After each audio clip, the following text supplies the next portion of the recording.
रावण के क्या सच में 10 सिर थे?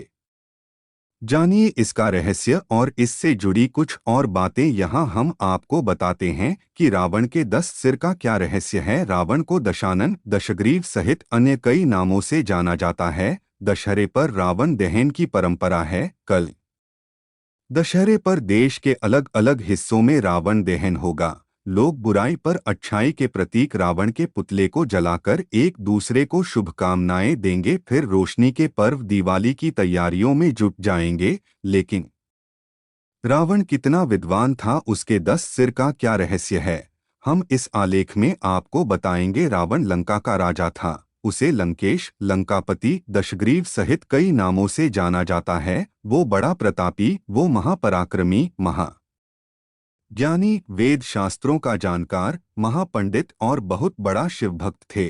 शिव तांडव स्तोत्र की रचना रावण ने ही की थी, लेकिन महर्षि वाल्मीकि ने रामायण और तुलसीदास जी ने रामचरितमानस में रावण का जैसा वर्णन किया है, उसके हिसाब से उसकी छवि एक राक्षस वाली व्यक्ति की आंखों के सामने आ जाती है। वाल्मीकि रामायण और रामचरितमानस में रावण को 10 सिर वाला और 20 भुजाओं वाला विशालकाय वर्णित किया है।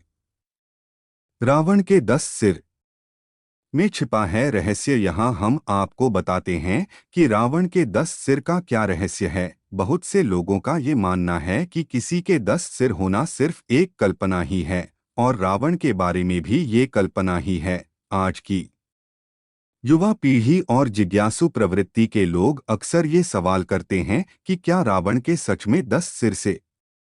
इसके बारे में अलग अलग धारणाएं, कथाएं और किंवदंतियां हैं। कुछ लोगों का मानना है कि रावण के 10 सिर वाली कहानी झूठी है। उसके 10 सिर नहीं थे, वह तो अपने 10 सिर होने का सिर्फ भ्रम पैदा करता था।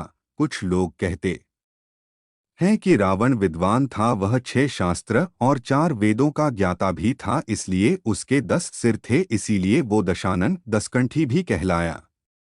रावण ने दी थी सिर की बलि। पौराणिक कथाओं में एक उल्लेख ये भी है कि रावण भगवान शिव का बहुत बड़ा भक्त था।